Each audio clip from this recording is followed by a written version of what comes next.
하나님께서 오늘 우리에게 주시는 말씀은 창세기 1장 14절로 23절 말씀입니다. 창세기 1장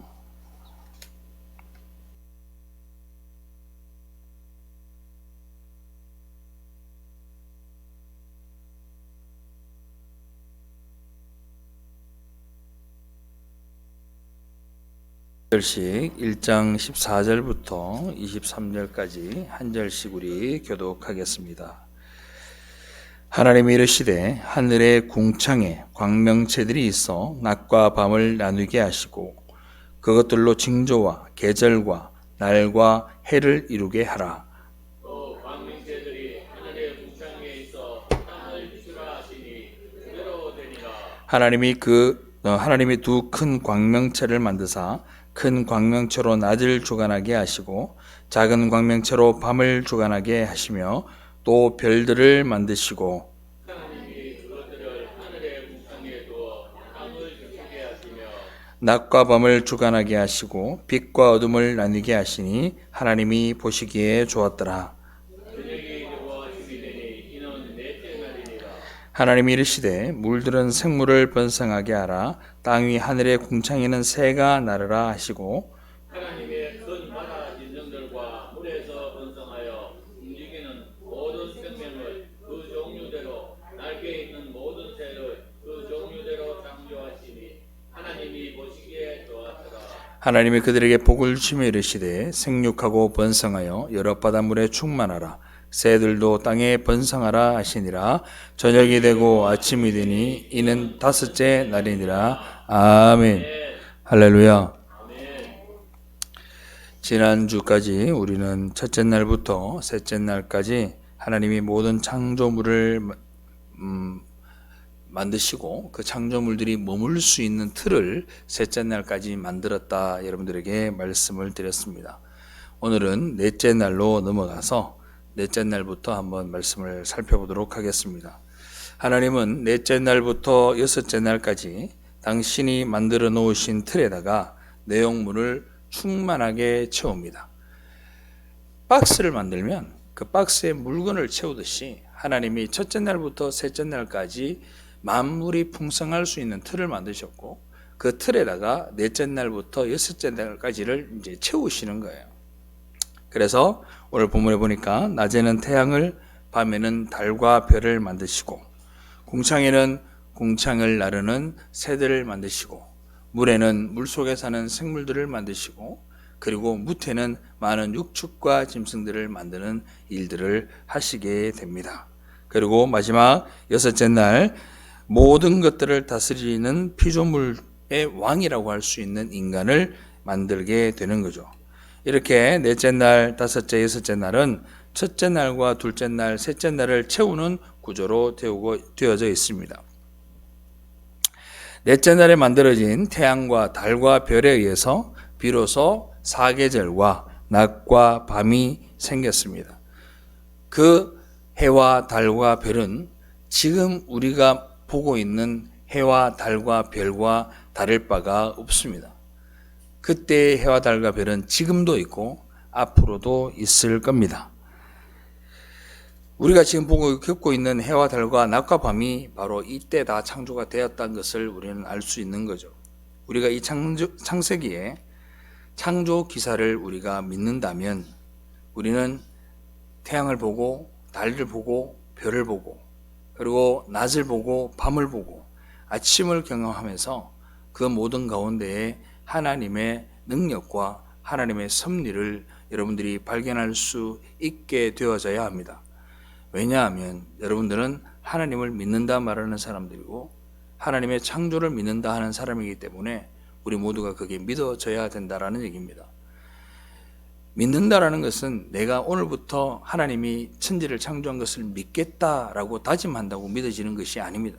믿음은 우리 심령에 찾아오는 것이며 하나님께서 우리 마음속에 새겨주셔야 가능한 일입니다.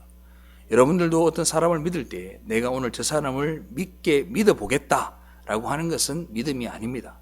그저 다짐일 뿐입니다.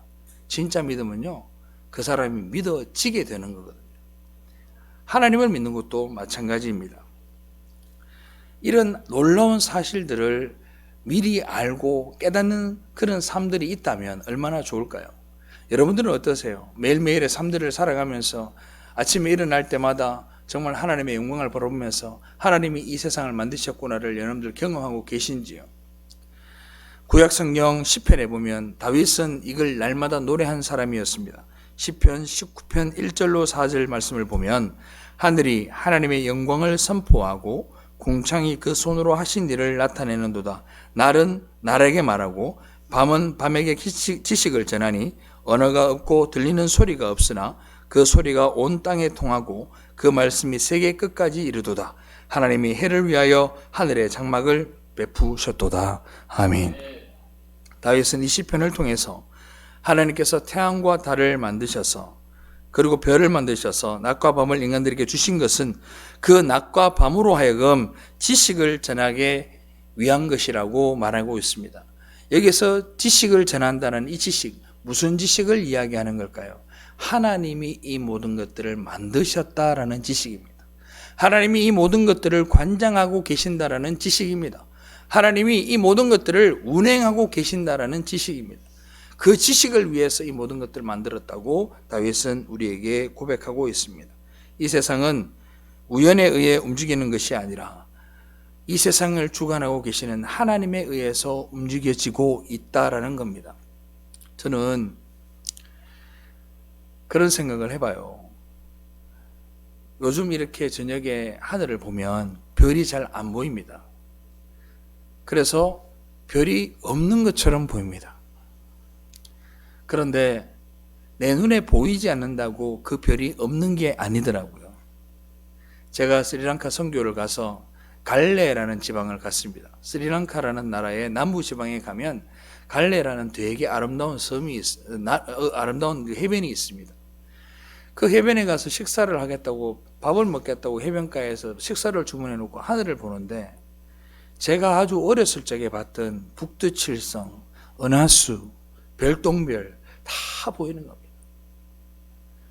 우리는 우리 눈에 안 보이니까 없다고 믿는 거예요. 하늘의 별이 내 눈에 보이는 게 10개면 별이 10개라고 생각하는 거죠. 그런데 눈부시도록 아름다운 별들이 하늘에서 쏟아지는 걸 우리는 보게 됩니다. 하나님의 은혜도 마찬가지예요. 우리 눈에 하나님의 은혜가 보입니까? 우리 눈에 하나님의 은혜가 다가옵니까? 내 피부에 하나님의 은혜가 찔러요? 그렇지 않습니다. 하나님의 은혜는 여러분들 10년 가운데 스며들며 그 은혜는 스며든 그 은혜의 힘은 이루 말할 수 없이 크다는 걸 여러분들이 깨달으시기를 주님의 이름으로 축원합니다. 다윗은 그 지식을 가장 정확하게 아는 사람이었습니다. 그래서 찬양 가운데 이런 찬양이 있습니다. 찬양인데 시편에 나온 말씀을 찬양으로 만든 거죠. 시편 8편 3절로 4절 우리 다 같이 읽어볼까요? 시작. 주의 손가락으로 만드신 주의 하늘과 주의 베풀어 두신 달과 별들을 내가 보오니 사람이 무엇이간데 주께서 저를 생각하시며 인자가 무엇이간데 주께서 저를 권고하시나이까. 아멘. 하나님이 지으신 해와 달과 별을 보면서 자신을 향한 하나님의 사랑, 하나님의 은혜, 하나님의 배려를 자신의 입으로 노래하게 됩니다.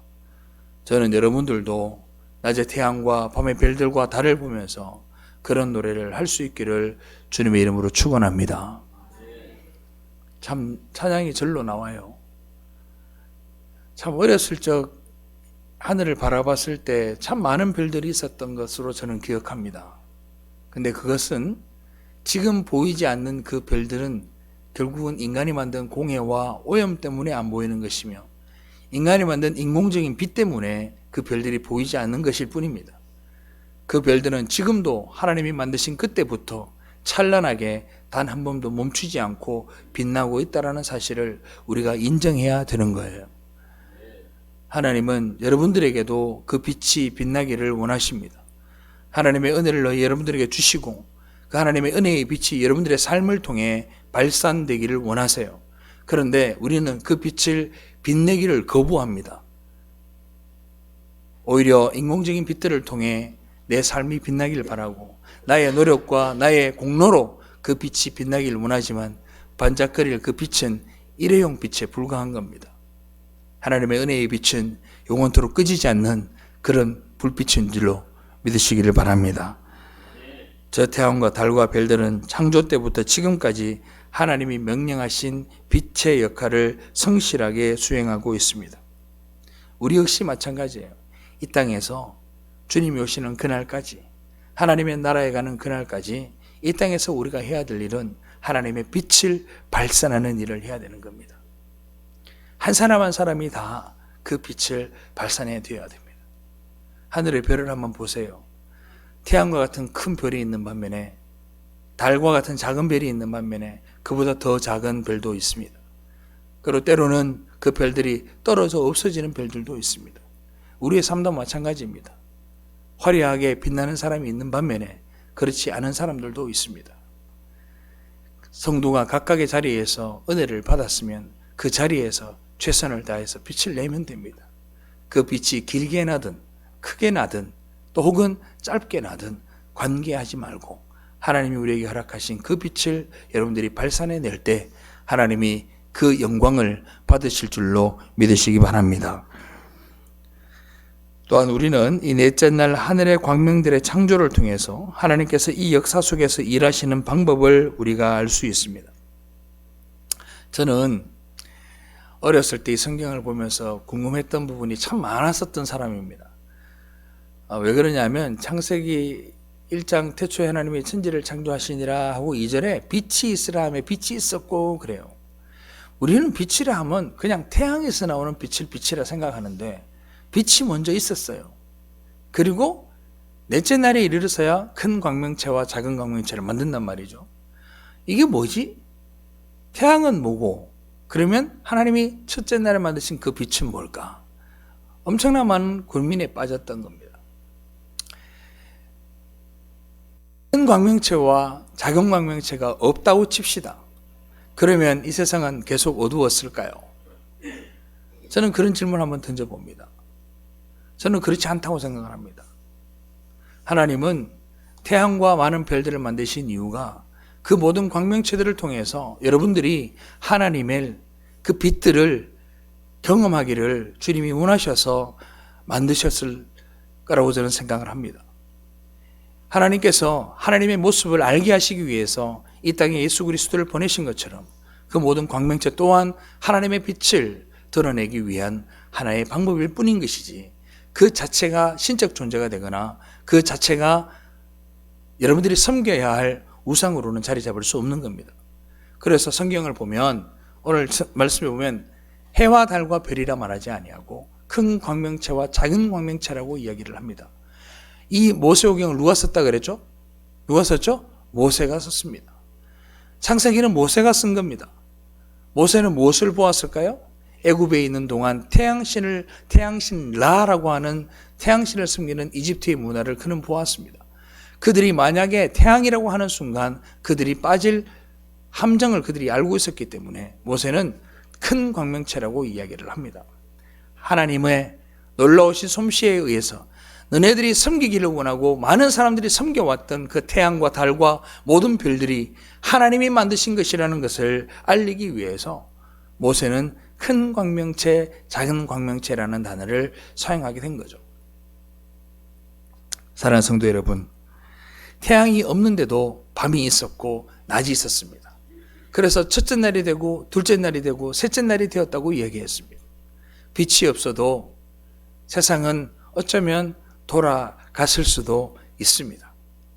그러나 하나님은 그 광명체들을 통해 그 뒤에서 일하시는 그 광명체들보다도 더욱 광대한 빛을 가지고 계시는 하나님의 영광을 그들을 통해 나타내기를 원하셨던 거예요. 할렐루야. 우리는 그걸 깨달을 의무가 있는 사람들입니다. 왜? 하나님의 은혜를 경험한 사람들이기 때문에. 만물의 생존과 자연의 법칙은 모두 그렇게 하나님의 생명력이 보이지 않는 빛에 의해 주관되는 겁니다. 하나님의 빛에 의해 주관되는 거예요. 하나님은 보이지 않는 하나님이 세상을 향해 일을 하시는 방법을 우리 눈을 통해 보게 하셨습니다. 하나님은 보이지 않아요. 그런데 하나님이 일하시는 방법들을 알게 하시기 위해서 모든 천지 만물을 다 섭리하고 계신다는 사실을 우리가 잘 알아야 됩니다. 이걸 쉽게 설명을 드리면 어떻게 설명을 드릴 수 있냐 하면, 우리 어린아이들이 있죠. 그죠? 가만히 누워 있어요. 보자기에 쌓여서 태어나서. 그러면 이 아이는 엄마가 무슨 일을 하는지 알지 못합니다. 그죠? 그렇잖아요. 엄마가 무슨 일을 하는지 몰라요. 그러나 그 아이가 세상을 커가면서 다시 그 아이를 낳음을 통해서 자기도 자식을 키우면서 엄마의 고충과 엄마의 수고를 다 알아갑니다. 그게 왜 필요할까요? 저는 그 생각을 많이 했었어요. 하나님이 인간을 만드신 다음에 계속해서 남자의 옆구리를 하나씩 뜯어가지고 자식이 태어나게 하셨으면 얼마나 좋았을까. 남자가 자고 있으면 자 오늘은 아기를 가집시다. 자 남편은 누우세요. 갈비탕 안에 떼서 여자 만들고, 갈비탕 안에 따서 여자 만들고, 흙으로 계속 사람을 만들어서 후 불면은 자식이 생겨나게 하고, 이러면 얼마나 좋았을까. 그런 생각도 해봤어요. 하나님은 이 모든 만물들을 통해서 하나님의 일하시는 방법을 알게 하시고 싶은 거예요. 내가 너희를 어떻게 해서 구원하는지 그 구원의 경로와 구원의 방법들을 여러분들이 깨닫기를 원하시는 거예요. 그래서 이 모든 만물을 활용하시고 모든 사람을 활용하시고 모든 지식을 활용하시는 거예요. 우리는 이것을 잘 깨달아야 합니다. 그렇지 않으면 이룰 성신들을 내 하나님으로 모시고 살아가는 진짜 세상 멍청한 사람으로 살아갈 수밖에 없는 거예요. 히브리서 11장 3절에 보니까 믿음으로 모든 세계가 하나님의 말씀으로 지어진 줄을 우리가 아나니 보이는 것은 나타난 것으로 말미암아 된 것이 아니니라. 아멘. 여기서 보이는 것은 나타난 것으로 말미암아 된 것이 아니라는 말은 우리 눈에 나타나는 현상과 형상은 보이지 않는 하나님의 뜻과 계획에 의해서 주어진 것이라는 말입니다. 그러니까 우리는 나타난 형상인 태양을 보면서 보이지 않는 하나님의 뜻과 하나님의 사랑과 하나님의 계획을 그 속에서 발견하게 되는 것이 우리에게는 은혜인 줄로 믿으시기 바랍니다. 야, 하나님이 이렇게 일하시는구나. 제가 매번 말씀을 드리잖아요. 어제 온도가 대구에 37도까지 올라갔습니다. 제가 여기 한 발짝 나가보니까 정말 살이 타는 것 같더라고요. 너무너무 뜨거웠어요. 어제 도서관에서 행사가 있어서 서울에서도 사람이 많이 왔는데 데프리카 맞네요 그러더라고요. 얼마나 뜨거웠겠어요. 서울에서는 경험해 보지 못한 더위를 느꼈으니까. 그런데 이 더위가 아무리 뜨거워도 가을이 가고 겨울이 오는 줄로 믿으시기 바랍니다. 그러니까 이 대한민국 땅에 살아가는 사람이 얼마나 복된 줄 몰라요. 성령 하나님은 하나님의 나라가 완성될 때까지 마치 암탉이 알을 품듯 성령 하나님은 이 모든 세상을 품으실 것이고 그 세상을 통해서 우리가 하나님을 발견하기를 원하실 겁니다. 그래서 지금도 우리는 많은 창조의 작품들을 여러분들 눈을 볼 수 있어요. 어떻게 해요? 젊은 남녀가 결혼을 해서 아이를 낳아요. 그리고 그 두 사람이 사랑을 하고 자식을 낳습니다. 어디에서 그 아이가 만들어졌을까요? 너무나도 신기합니다. 저는 아이 셋을 낳으면서 그 무슨 사진이죠 이거? 그 뱃속에 있는 사진 찍잖아요 그거. 그걸 무슨 사진이라 그럽니까? 하여튼 태아를 사진을 찍어요. 처음에는요 점 같아요 점. 그런데 3개월 되면 조금 더 커지고 4개월 되면 좀 더 커지고 눈이 생기고 코가 생기고 손가락이 생겨요. 그리고 의사 선생님이 손가락 보이시죠? 손가락 5개 맞습니다. 발가락 보이시죠? 발가락 5개 맞습니다. 다 이야기를 해줍니다. 어디서 왔을까요? 하나님의 놀라운 창조의 역사들이 여러분들 삶에서도 계속해서 발생하게 하는 겁니다. 그뿐만이 아니에요. 어떤 생각으로 그림을 그렸는지 모르지만 정말로 그림을 잘 그리는 사람들이 있습니다. 놀라운 예술작품을 만드는 사람들이 있어요. 어디에서 그런 재주가 나왔는지 모르지만 노래를 너무너무 잘 만드는 사람들이 있습니다. 참 노래를 들어보면 너무너무 사람의 감정을 건드리는 그런 노래들이 있습니다. 그리고 과학을 통해서도 놀라운 창조의 발산들이 나타나게 됩니다. 그 모든 것들은 성령 하나님의 간섭하에 우리에게 주어지는 창조물들입니다.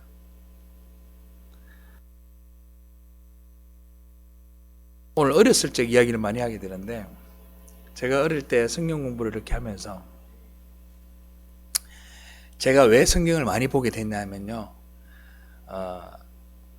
저희 아버님이 목사님이시잖아요. 집에 무슨 책이 있었냐면 공과책이 있었어요. 교사용 공과책이라는 게 따로 있었습니다.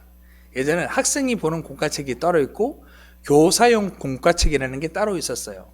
그래서 그 교사용 공과책이 우리 집에 많이 있었습니다. 아버님이 이제 목회를 하시고 계시니까 그 책을 보셔야 되고 또 공부도 하셔야 되니까 있었겠죠. 그런데 교사용 공과책을 가지고 있는 사람은 교회에 몇 사람이 없습니다. 그렇잖아요. 갖고 있는 사람이 없으니까. 근데 저는 왜 그걸 봤느냐? 주일학교 가서 좀 아는 척 하고 싶었던 거야. 그래서 그 책을 막 뒤져본 거야. 교사용 공과책을 이렇게 보다가 제가 창세기를 보면서 생각한 게 있었어요. 왜 하나님은 빵나무를 안 만드셨을까? 왜 하나님은 빵나무, 쌀나무를, 빵나무, 밤나무, 김치찌개나무 이렇게 만드는 얼마나 좋았을까? 그런 생각을 해봤어요. 왜 하나님은 밀을 만들어서 밀을 갈아서 빵을 만들게 하시고 쌀을 넣어서 물에 담궈서 그것을 밥을 해서 밥을 먹게 하시고 왜 그렇게 하셨을까라는 질문을 던진 적이 있어요. 그냥 나무에 빵이 주렁주렁 달려있으면 얼마나 좋아요. 빵 따먹고 아침에 빵 따먹고 지나가다 소주 짜서 우유 마시고 그죠? 그러면 얼마나 좋을까? 하나님은 밀을 만들어 주시고 밀가루를 만들어서 반죽을 하게 하시고 불에 적당하게 굽고 빵을 만들어 내는 그 과정을 통해서 인간이 가지고 있는 과학이라는 그 과정을 통해서 하나님의 창조사에게 동참하게 하시는 거예요. 이 과정을 통해서 아는 거예요. 이렇게 되는 겁니다. 마찬가지로 하나님은 하나님의 은혜로 인간들에게 지식을 허락하심을 통해서 인간들이 질병을 치유하고 또 질병을 낫게 하시는 의술과 과학을 우리에게 주셔서 그걸로 우리의 모든 병들을 고치게 하십니다. 왜 그렇게 하실까요? 당신이 모든 것들을 치료할 수 있음에도 불구하고 인간에게 그 지식을 주셔서 의학으로 모든 걸 치료하게 하신 이유는 당신께서 어떻게 일하신다는 것을 알게 하기 위한 거예요. 그래서 성도들이 병에 걸리면 두 가지 방법으로 딱 나눠져요. 양극단으로 가는 사람이 있어요. 첫 번째, 성도는 병원에 가는 거 아니야. 무조건 기도로 나아야 돼. 그리고 성도들이 모여서 막 기도만 합니다. 그리고 기도원에 가서 안수받고 병을 나으려고 합니다. 그러면 안 됩니다.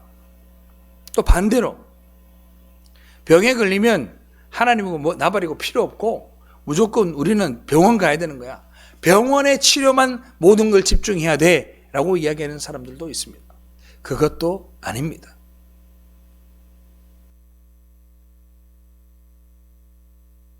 우리는 병에 걸리면 병원에 가서 치료를 받는 동시에 의사의 손을 통해 일하시는 하나님의 능력에 의지해서 함께 기도해야 되는 거예요. 그 증거가 성경에 나와 있어 봅시다. 야고보서 5장 14절. 다 같이 읽어봅시다. 시작. 너희 중에 병든 자가 있느냐? 저는 교회의 장로들을 청할 것이요 그들은 주의 이름으로 기름을 바르며 위하여 기도할지니라. 아멘.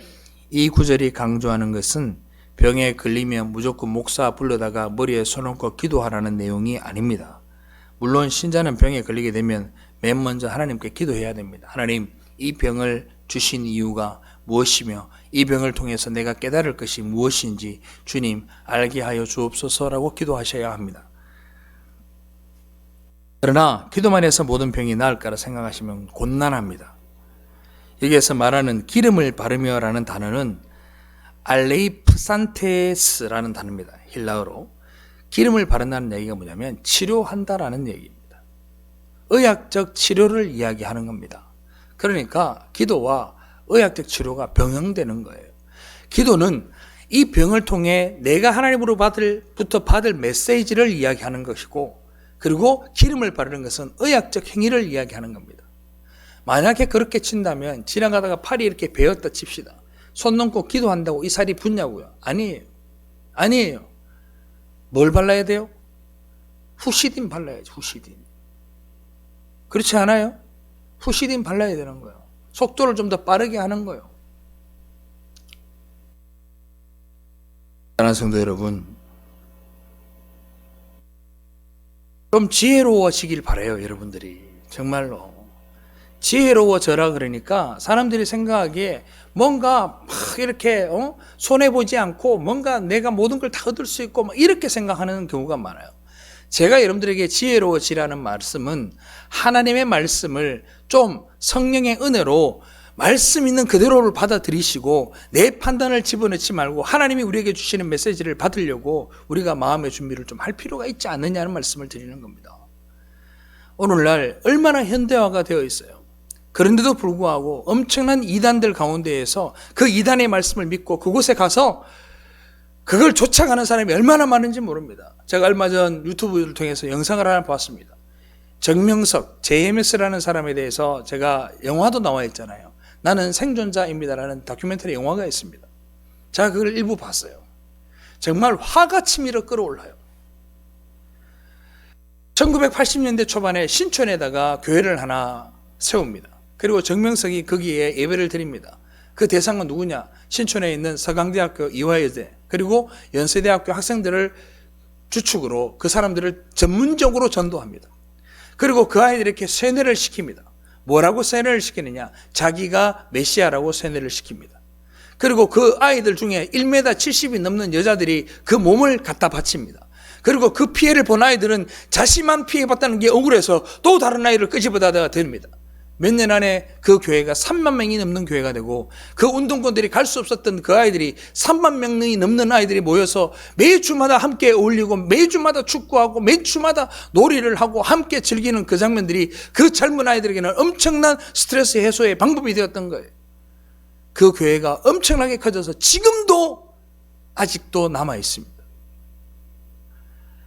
성도 여러분, 여러분들이 지금 듣고 계시는 이 하나님의 말씀은 왜곡되지 않은 말씀이며 그 말씀을 받았을 때 아멘으로 받고 그 말씀이 내 삶에 영향을 주기를 주님의 이름으로 축원합니다. 제가 지난번 히브리어서 강의할 때 여러분들 말씀드렸잖아요. 강단에서 선포되는 말씀이 달콤하고 오묘하고 그 말씀이 내 귀를 즐겁게 하는 말이라면 한번 생각해 보아야 된다고. 하나님의 말씀은 우리에게 단 한 번도 달콤하고 여러분들이 미혹당할 만큼의 그런 말씀을 주신 적이 없습니다. 기독교는 너무너무 신비로운 종교입니다. 그러나 그 기독교가 신비롭다고 해서 신비주의로 가면 안 되는 겁니다. 하나님의 영광의 빛이 모든 것을 주관하시고 모든 것을 유지하고 계시지만 하나님은 그 모든 태양빛과 달빛 그 뒤편에서 이 모든 것을 주관하신다는 것을 우리가 오늘 이 시간을 통해 깨닫기를 바랍니다. 그것은 하나님께서 특별한 경우가 아니면 그 자연의 법칙을 거스르며 일하시지 않습니다. 얼마 전에 한 10년 전쯤이죠. 그런 기적이 있었어요. 언니빨을 금니빨로 바꾸고 이빨을 금니빨로 바뀌는 기적이 있다. 막 그런 교회가 있었어요. 나 정말 미치겠어요. 그런 사람들 보면. 그 죄를 다 어떻게 하려고 그러는지 몰라요. 그러니까 그 교회 가서 수천 명이 가서 또 예배를 드리고 헌금을 하고 막 이빨이 갑자기 언니빨이 금니빨로 됐다 그러고 막 그러고 있는 거예요. 신비로운 종교가 맞지만 하나님이 우리에게 가르치고자 하시는 명확한 메시지가 없는 한 하나님은 자연의 법칙을 거스르지 않습니다. 하나님은 해를 10도나 뒤로 물러가게도 하셨고 때로는 잠시 멈추게도 하셨으며 무리를 걷게도 하셨고 여러 가지 자연의 법칙을 거스르는 일들이 있었지만 그때마다 하나님은 우리에게 주시는 메시지가 명확했습니다. 그러나 각 개개인의 목사를 통하거나 각 개개인을 통해서 자연의 법칙을 거스르는 모든 일들을 하시고 그걸로 여러분들에게 메시지를 주시지는 않는다는 사실을 여러분들 믿으시기를 바랍니다. 하나님이 작정하시면 병도 고칠 수 있습니다. 죽은 자도 살릴 수 있습니다. 저는 믿습니다. 그러나 하나님의 메시지가 없는 기적이라면 그것은 거짓 기적이며, 하나님의 메시지가 없는 기적이라면 그것은 꾸며낸 이야기에 불과한 겁니다. 하나님은 인간들에게 의술과 의학을 주시면서 의사들을 통해서 병을 고칠 수 있게 해주셨지, 모든 것을 하나님의 기적에 기대어 낫게 하시거나 병이 치료되게 하시거나 그렇게 하시지 않습니다. 하나님께서는 그렇게 넷째 날에 해와 달과 별을 만드십니다. 하나님은 이 일로 인하여 이스라엘 백성들이 알게 하고 싶은 것이 계셨습니다. 야, 너네들이 430년 동안 애굽에서 종살이를 하면서 무엇을 보았느냐? 430년 동안 이집트 사람들이 태양신 라를 섬기는 것을 너희들이 보았지 않느냐? 그 태양이라는 것은 하나님이 만드신 것이고 저 달이라고 하는 것은 하나님이 만드신 것이지, 그 태양이 신이 될 수 없으며 그 달이 신이 될 수 없다는 걸 하나님은 알게 하기를 원하셨던 거예요. 그래서 큰 광명체, 작은 광명체라고 이야기를 합니다. 그렇게 하시고 난 다음에 다섯째 날, 여섯째 날에 하나님은 물고기와 육축으로 내용물을 채우십니다. 이게 창조입니다. 잘 봐요. 틀을 만드시고 내용물을 채우시고, 이걸 우리는 다른 단어로 충만하다라는 단어로 이야기를 합니다. 충만하다. 틀을 세우시고 내용물을 충만하게 채우셔서 보기에 좋을 뿐 아니라 질서에 따라 스스로 기능하게 만들어 놓으신 것, 그게 하나님의 창조입니다. 그래서 요한복음 1장에서도 어떻게 합니까? 태초에 말씀이 계시니라 그러고 주님이 이 땅에 오신 것을 이야기하고, 그 다음에 바로 일어난 일들이 뭐냐면 예수님이 제자들을 모으는 일들을 하십니다. 예수 그리스도가 하나님의 나라가 되시고 창조의 소유주가 되시고, 그리고 그 제자들로 그 하나님의 나라를 채우시는 거예요. 여러분들은 누구입니까? 새 창조물들입니다. 새로운 하나님의 나라, 다시 오실 하나님의 나라의 하나님의 백성이 될 선택받은 백성들이면 아멘. 여러분들은 그런 존재들이란 말이에요. 그런데 왜 가치를 떨어뜨려요? 여러분들은 하나님의 백성이에요. 하나님의 백성다운 그 기쁨을 가지고 누리고 여러분들이 살아가기를 바랍니다. 그 새 창조는 우리 안에 이미 일어났고, 여러분들의 자리는, 그 새로운 하나님의 나라에 여러분들의 자리는 이미 있고, 여러분들은 이미 그 자리에 있는 줄로 믿으시기를 바랍니다. 구원은요, 진행형이 아니에요. 완료형이에요. 완료. 따라합시다. 구원은 완료형이다. 여러분들이 예수를 믿는 순간 여러분들의 구원은 완료된 거예요. 이미 완료된 거예요. 하나님은 시 공간을 초월하시는 분이에요. 우리가 생각하는 것처럼 2025년도에 끝이 나면 2026년도가 있고 2026년도가 끝나면 2027년도에 구원이 10% 더 증가했습니다가 아닙니다. 예수를 믿으면 여러분들의 구원은 이미 이루어진 것이고 하나님의 나라에 여러분들의 자리가 이미 존재하고 있다는 사실을 여러분들이 기억하시길 바랍니다. 그런데 마치 구원을 사람들은 어떻게 설명하느냐, 마치 내 노력으로 경험치를 쌓는 것처럼 생각을 해요. 내가 교회를 10년을 다니면 구원이 한 20% 이루어지고, 20년을 다니면 한 50%가 이루어지고, 한 30년쯤 다니면 구원이 한 80%쯤 이루어지는 걸로 알아요. 아닙니다.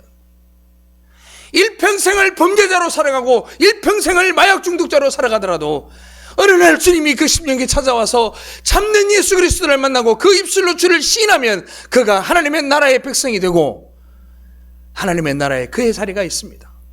그러면 세상 사람들은 이렇게 이야기합니다. 세상에 그런 법이 어딨냐고 얘기합니다. 나는 일평생을 착하게 살아왔고 일평생을 범죄하지 않고 일평생을 잘 살아왔는데 왜 저런 인간은 하나님의 나라에 가고 나는 하나님의 나라에 가지 못하냐고 이야기하는 사람들이 있을 겁니다. 죄송한데 죄를 하나 지은 놈이나 10,000개 지은 놈이나 10만 개 지은 놈이나 똑같이 하나님 나라에 들어갈 수 없습니다. 오로지 예수 그리스도의 보혈의 공로가 아니면 천국에 갈 자가 없기에 예수 그리스도를 만난 여러분들이 세상에 가장 복된 자인 줄로 믿으시기를 바랍니다. 어디 감히 말입니다. 교회 내에서도 그런 사람들이 많아요. 교회 내에서 어떤 일이 많습니까? 교회 내에다 보면 별의별 사람들이 다 있어요. 예수를 믿느냐 안 믿느냐가 포커스가 아니에요. 교회에서 얼만큼 착하게 살고 얼만큼 거룩한 인생을 살고 얼만큼 헌금을 하고 얼만큼 봉사했느냐가 마치 구원의 척도가 되는 것처럼 이야기합니다. 그렇지 않습니다. 하나님 앞에 섬기는 모든 일들을 해야죠. 그러나 그 믿음의 근거로 해야 되는 거예요. 하나님이 너무 좋아서, 주님 앞에 예배드리는 것이 너무 좋아서 하나님께 봉사하고 예물도 드리고 헌금도 하는 거예요. 저는 여러분들에게 말씀을 드렸습니다. 혹시나 헌금을 드리다가 그것이 아깝다 하거든 헌금을 드리지 말라고 여러분들에게 몇 번 말씀드렸습니다. 그 예물 하나님이 받지 않으신다고. 하나님이 바보예요? 정말 주기 싫어하는 그 헌금을 야 드려, 주일날은 드리는 거야 하고 받고 하나님이 그 예물을 받으시겠냐고. 이 예물 누구에게 드리는 거예요? 하나님 앞에 드리는 거잖아요. 하나님의 나라를 위해서, 하나님의 영광을 위해서 쓰이는 거잖아요. 사랑하는 성도 여러분, 하나님과 동행하는 여러분들 되시길 바라요. 눈치 보고, 장로님 눈치 보고, 목사 눈치 보고, 권사 눈치 보고 그렇게 하지 마.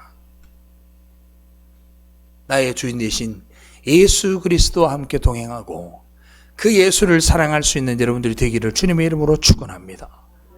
진짜 사랑해봐요.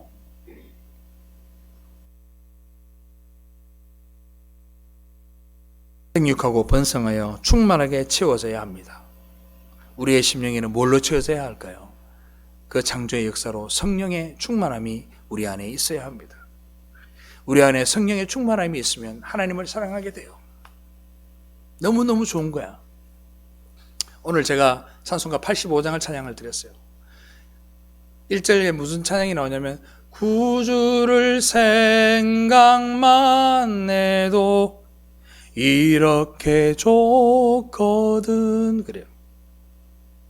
생각만 해도 좋은 주님, 생각만 해도 사랑스러운 하나님, 그 하나님이 여러분들의 하나님이 되길 바라요.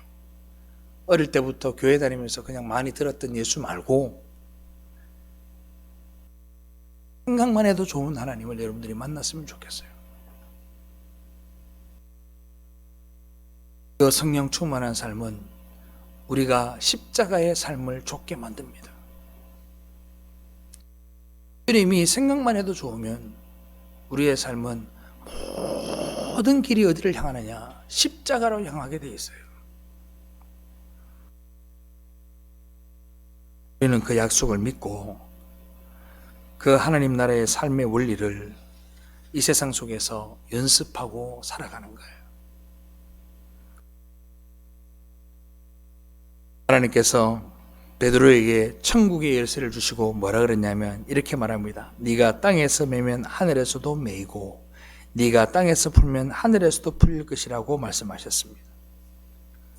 교회는요, 따라합시다. 교회는 땅에서 하늘나라의 삶의 원리로 살자. 교회는 하늘나라의 원리로 살아가는 거예요. 이곳에는 세상의 원리가 구할 수 없어요. 교회라는 곳이 영적 전쟁터입니다. 교회 밖이 전쟁터가 아니에요. 많은 사람들이 착각에 빠져 있는데 저 세상 속에 영적인 전쟁이라고 얘기합니다. 그렇지 않습니다. 그쪽에서도 영적인 전쟁이 있겠죠. 가장 치열한 전방이 어디냐? 바로 이 교회입니다. 교회. 왜? 여러분들은 여기 앉아 계시는 분들은 이렇게 나눠져요. 하나님을 믿는 사람과 하나님을 믿을 사람과 하나님을 믿고 싶은 사람으로 나누어집니다. 이곳에는 믿지 못하게 하려는 마귀의 역사가 있고 그 믿음을 찾아가 여러분들의 마음을 두드리는 성령의 은혜가 같이 있는 곳이에요. 여기는 영적 전투가 치열한 곳입니다. 사랑하는 성도 여러분, 여러분들이 예수를 믿는다면 이곳에 멋있는 하나님의 전사로 자리 잡아서 성령 충만하여 하나님의 은혜를 드러내고 하나님께 영광 돌리는 여러분들 되시기를 바랍니다. 사랑하는 성도 여러분, 세상은 우리에게 말하기를 너네들의 삶을 살아라 이렇게 얘기합니다. 그리고 you can do it 이렇게 얘기합니다. 너네들은 할 수 있어. 너네들의 인생을 살아. 중요한 건 사람이 아니야. 다른 사람이 아니야. 다른 어떤 존재도 아니야. 너희의 삶을 살아가는 거야 라고 세상은 우리에게 이야기를 합니다. 그런데 하나님은 우리에게 뭐라고 얘기하느냐. 너네들은 하나님의 나라의 삶을 살아라고 이야기합니다. 여러분들이 하는 무엇이든지 하나님 나라의 삶이 되길 바라고, 여러분들이 하는 무엇이든지 하나님께 영광이 되는 삶이 되길 바라고, 하나님이 여러분들이 무엇을 하든지 어디에 있든지 하나님의 영광의 빛이 발산되어지는 그런 삶이 되기를 주님의 이름으로 축원합니다. 기도하겠습니다.